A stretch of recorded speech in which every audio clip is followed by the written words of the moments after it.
Hey guys, it's Zack Attack here, and today we're going to be talking about Chris from MrBeast coming out as trans. So, one thing I'm going to have to say before I start this, I'm not transphobic. I don't agree with being trans, but I'm not transphobic. Being transphobic is making fun of someone who's trans. I'm not going to be making fun of him. So yeah, I think it's worth mentioning that before I start. Anyway, we're going to be taking a look at this video by Matt Walsh. MrBeast sells out to the trans cult. And I want to give my thoughts on this. Anyway, let's begin it. We live in a segregated culture, and I don't mean segregated racially, though the left is certainly working on that. I mean that it's segregated generationally. The younger generations have their own culture, their own language, their own art, their own music, their own universe to themselves, which exists almost entirely online. It shouldn't be like this, and it wasn't always like this, but in the internet age, this cultural bifurcation of young and old is only getting worse. And kids have their own celebrities, too. These are people who gain tens of millions of fans, even hundreds of millions of fans, young fans, and become household names for younger people. Like MrBeast. So they're household names among the children in the household, but not the adults, while remaining almost entirely anonymous to anyone over the age of, say, 30 or 25. A prime example of this is YouTube star MrBeast. And the YouTuber known as MrBeast, real name Jimmy Donaldson, has 145 million subscribers on the platform. That's just for his primary channel. Donaldson also has several offshoot channels, each boasting millions of additional subscribers. On his main channel, This video is also called MrBeast sells out the trans cult. He's not really selling out. He's got put into this difficult situation. Donaldson has 3 times as many subscribers as Taylor Swift, twice as many as Justin Bieber. In fact, he has more subscribers than every pop star, more than every internet personality, more than every media or entertainment company, aside from Sony's India division. That one hasn't beat, but other than that, Are you serious? he has the most. He is massively successful, wildly famous, and yet I hadn't heard of him until a few months ago. I spend much of my day online for my job, unfortunately. I also have a YouTube channel of my own, which feels suddenly quite obscure by comparison. But I've only just recently become vaguely familiar with MrBeast. And even now, I wouldn't recognize the guy if he passed me on the sidewalk. It is, to say the least, very troubling that someone can become this prominent among younger generations and have this much influence over them, and yet be so obscure to the rest of us. If you're a parent and you've made the mistake of giving your child open access to the internet, you're placing an enormous amount of faith in these influencers who are influencing your kids. Yeah, fair enough, I guess. It is a faith that is almost always, or really always, misplaced. Because even the most family-friendly content, the most seemingly innocuous, as most of MrBeast's content appears to be, This is why I'm not going to let my kid have TikTok when they're like 9 years old. Can subtly or not so subtly introduce concepts that will take your child down a very dark path. And in the case of MrBeast, that path has been opened by his sidekick and co-star on his videos named Chris Tyson. Tyson's a frequent collaborator with MrBeast and an internet celebrity in his own right with nearly 14 million subscribers across TikTok, Twitter, and Instagram. And he appears in many of MrBeast's videos. It's very familiar to fans of the channel. And those fans, most of them kids again, I think we can all agree that the old Chris was better. Have been watching over the last few months as Tyson has transformed himself from a married man with a child to something that is supposed to look like some sort of approximation of a woman. Fans had noticed for several weeks as Tyson underwent a sort of bizarre physical change, not only growing his hair out, but beginning to appear increasingly frail and sickly and started wearing women's clothes and all the rest of it. Finally, last week, Tyson came out as trans and confirmed that he's been on hormone replacement therapy for the past 2 months. Explaining his decision, Tyson tweeted, quote, "Informed consent HRT saved my and many others' lives. The hurdles GNC, gender nonconforming people, have to jump through to get life-saving gender-affirming healthcare in a first world country is wild to me. Just let people make informed decisions about their own bodies." In response to the concerns some people have raised about the effect his transition, quote unquote, might have on his young son, Tucker, Tyson said, his son is not going to grow up with a father figure. And he's probably going to end up being a vegan. quote, I know I'm going to be a great parent, and so is every other person who puts the love of their child before everything. I made this decision because I wanted to show up as my best and happiest self for him. In a way, this was for Tucker. No, that is absolute bullshit. Now, we'll return in a moment to the grotesque and laughable claim that he's destroying his body. Very laughable.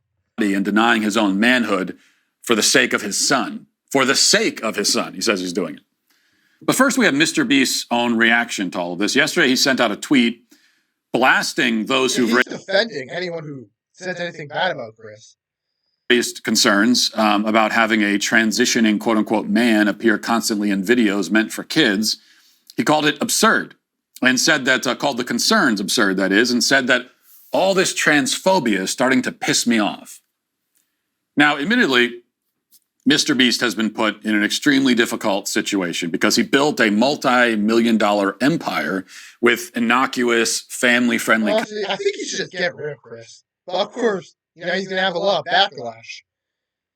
Content targeted at kids, and now his friend and collaborator and sidekick has decided to turn these videos into a sort of visual journal of his gender transition.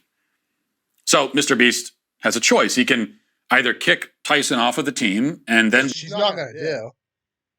Also, kick Carl off while you're at it. ...be excoriated as a transphobe, or he can come out fully in favor of transgenderism and he can stay, therefore, in the graces of the good graces of the media and LGBT activists, even if it means alienating a huge portion of his fan base, and especially the parents of his fan base. Well, unsurprisingly, he chose the latter. And now that he's gone down... him and Chris have been friends forever. He's not going to kick him off just like that. This road, there's really no coming back. You can expect much more pro-trans content from MrBeast going forward, which means that if you're a parent and you allow your child to watch MrBeast videos, now is a very good time to stop allowing it. I still watch his videos. I'm probably still going to watch them. He's probably still going to do challenges and stuff. And give away money. We could probably assume that MrBeast would prefer not to have to deal with this, but Tyson has forced him to make a choice, and he chose. Yeah, he's bringing everyone down with him.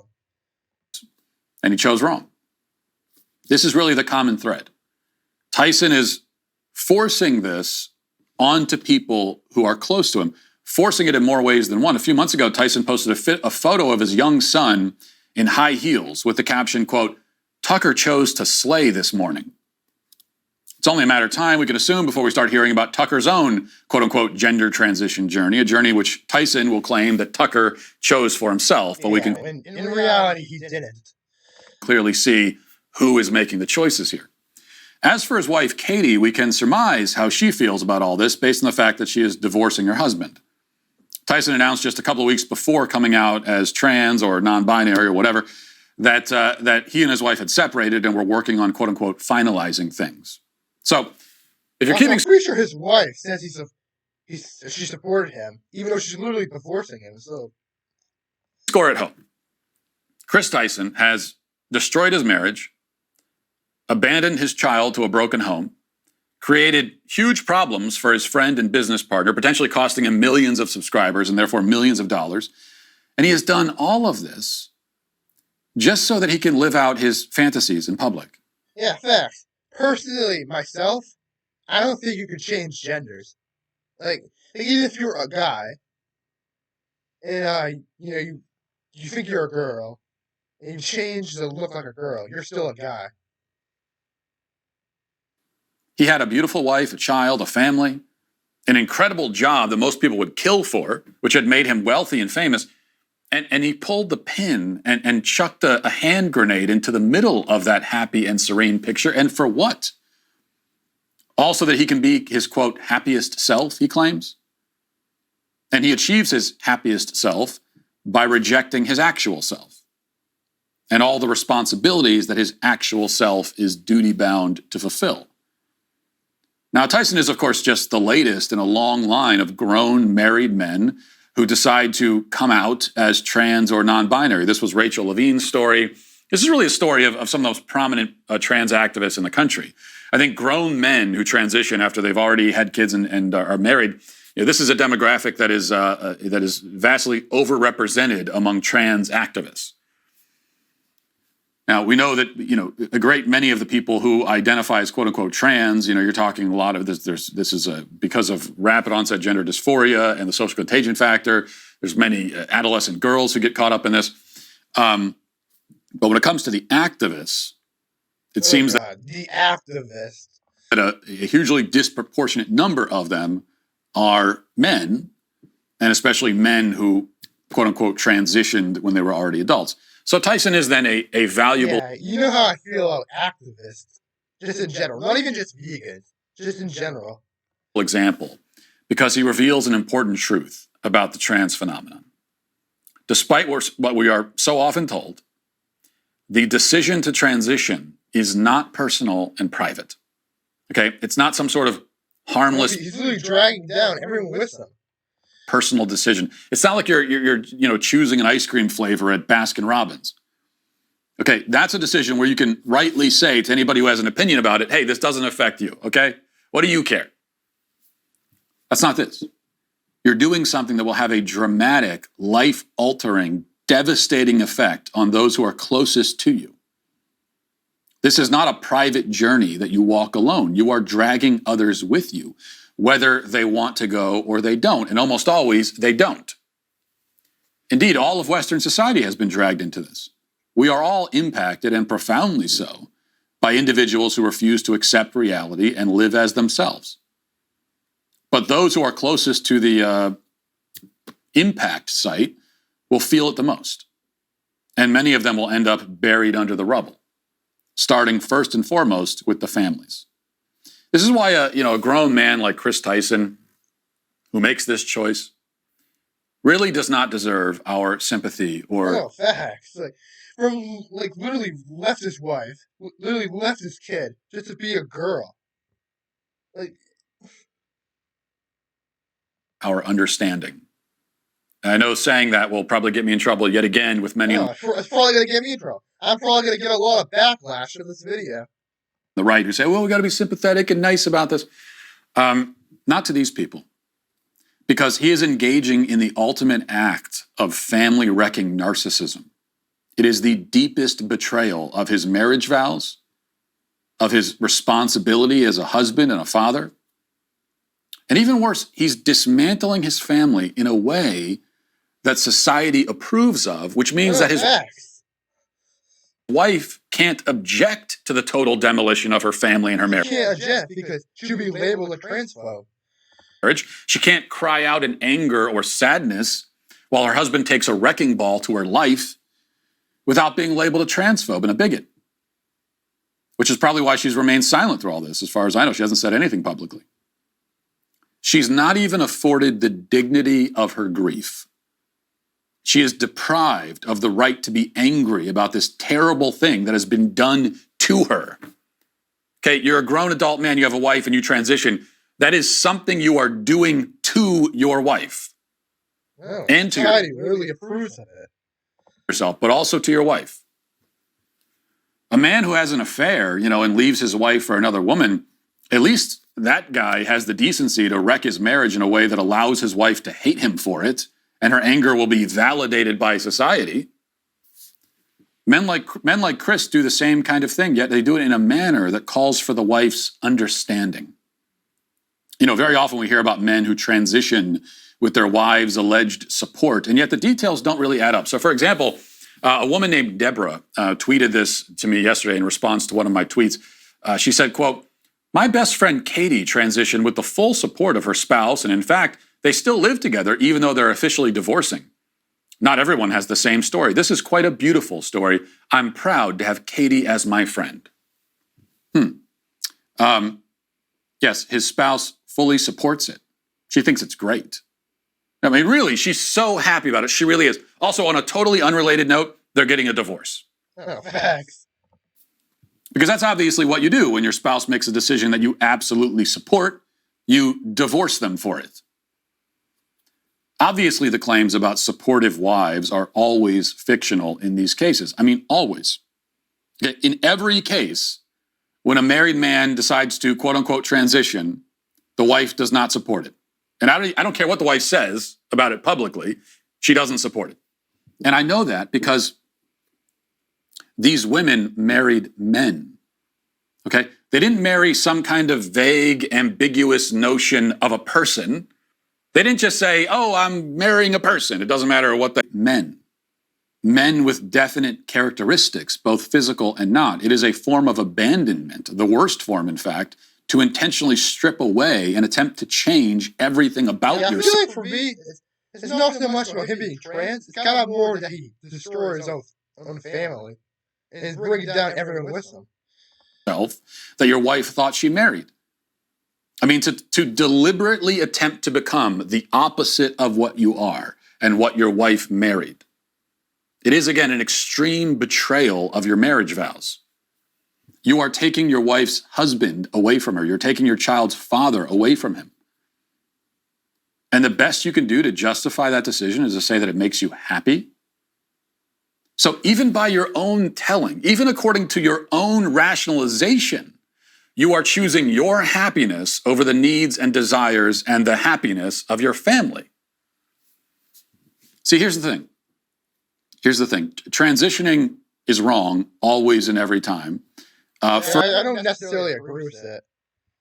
I still think we shouldn't be making fun of people who are trans. First, because it's impossible. You cannot transition from one sex to the other. But even if we lived in the sort of science fiction universe where such a thing was possible, it would still be wrong to do it when you're married and you have a child. Like if I believed in the reality of transitioning, I would still say that by the time you get married and conceive a child, the transition ship has sailed. It is your responsibility now, it's your obligation to suppress that part of you and live as the man that your wife and child need you to be. But it's not possible. And so the reality is so much worse. You're setting it all on fire. You're burning your life to the ground in pursuit of something you can never attain. You had something. You should just get rid of Chris. MrBeast should bring Jake the Viking back. Had something real and beautiful, and now you have nothing but a fantasy, a figment of your imagination. But at least you're happy, right? Yeah, at least you're happy. Except even your happiness is fake. Your happiness that's fake as well. Is as real as your womanhood. You aren't happy. Nobody is now. That was a trade-off. And it's never worth it. And that'll do it for the show, or for this portion of shows. Move over to Members Block. Anyway, I'm going to end this here. So remember to leave a like and subscribe for more content.